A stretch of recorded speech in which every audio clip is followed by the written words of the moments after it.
सध्या उद्या जी उपनगराध्यक्षपदाची निवड आहे, मात्र त्यामध्ये संख्याबळ जे आहे ते थोडंसं विषम दिसते आणि त्याच्यामध्ये एक जो तीर्थक्षेत्र विकास आघाडीचा जो नगराध्यक्ष आहे त्याचं पण अजून काही क्लिअर त्यांनी स्पष्ट काही बोललेलं नाही. अशा कंडिशनमध्ये उद्या जेव्हा उपनगराध्यक्षपदाच्या निवडीसाठी आपण समोर जाणार आहे, तर आपली स्ट्रॅटेजी कशी असेल? ही परिस्थिती आहे की भारतीय जनता पार्टीला उपनगराध्यक्ष साठी त्या ठिकाणी काही संख्याबळ कमी पडते. एकंदरीत जर तुम्ही नगरपंचायतची निवडणूक, त्याचं मतदान, आलेले उमेदवार, निवडून आलेले नगरसेवक, ह्या सगळ्यांचा जर एक राजकीय अभ्यास करायचा म्हणलं, किंबहुना लोकांच्या मनात काय असं जर थोडंसं आम्ही राजकीय मंडळींनी थोडासा अभ्यास करायचं जर ठरवलं, तर असं दिसतं की लोकांना असं वाटतं की सगळ्यांनी मिळून गावाचा कारभार करावा, असं एकंदरीत आदेश दिसतोय लोकांचा. त्या दृष्टीनं आता उद्याचा उपनगराध्यक्ष कुणाचा होणार, काय होणार, आज मी तुम्हाला काय सांगणं योग्य नाही. परंतु उद्याच्या ज्या निवडणुकीमध्ये जे काय घडत ते स्वीकारून त्या ठिकाणी येणारी 5 वर्ष आम्ही सगळ्यांना सोबत घेऊन त्या ठिकाणी काम करण्याचा आम्ही निर्णय घेतलेला आहे. आणि शेठ तुमच्यावरती नाराज आहेत, काय कारण आहे नेमकं?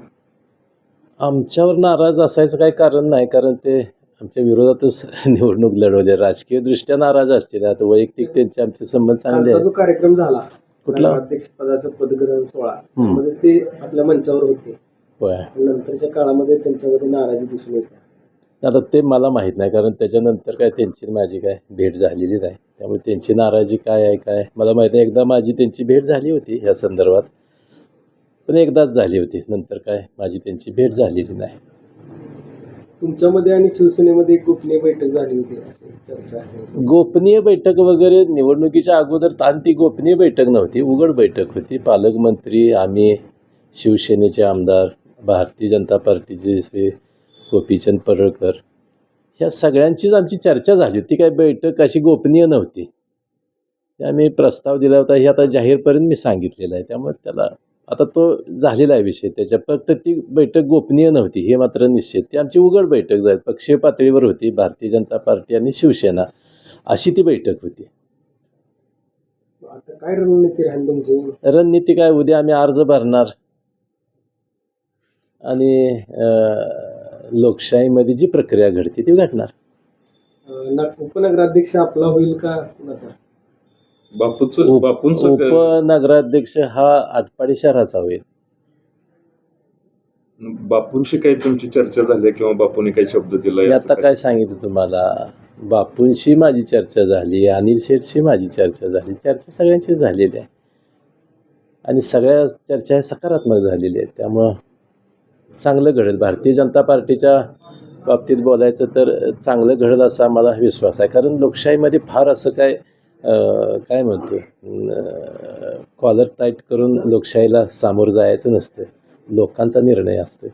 त्यामुळं उद्याचा निर्णय हा भारतीय जनता पार्टीला उभारी देणारा किंवा ताकद देणारा होईल असं मला वाटतंय, खात्री आहे माझी. अध्यक्ष तानाजीराव पाटीलांनी बापूंना पण ऑफर दिलेली, त्याचा काही परिणाम होईल असं तुम्हाला मला कधी ऑफर दिली? नाही, तुम्हाला नव्हे, बापूंना. बापू म्हणजे हे आनंदराव बापूंना नाही. आता मी आता त्यांना उपनगराध्यक्ष पद देणारच आहे हे तुमचं म्हणणं बरोबर आहे. त्यांनी तानाजीरावांनी आनंदराव बापूंना काय ऑफर दिलेली असं समजते, वा तुम्ही आमच्याकडे या.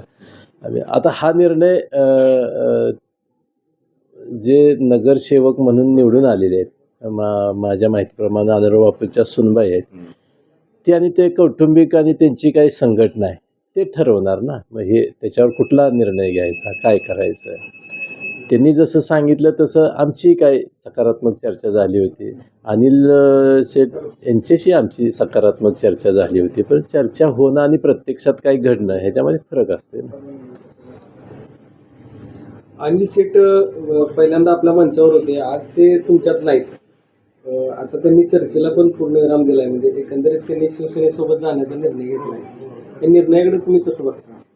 हा राजकीय निर्णय आता त्यांनी का घेतला ते मला माहीत नाही. म्हणजे त्यांनी कशासाठी घेतला, त्याच्या पाठीमागची कारणं काय आहेत, का आता ती शेवटी राजकीय गणितं काय असणार आहेत, त्यांची वैयक्तिक असणार आहेत, राष्ट्रवादी म्हणून काय त्यांची गणितं असणार आहेत, त्याच्यावर मी भाष्य करणं काही योग्य नाही.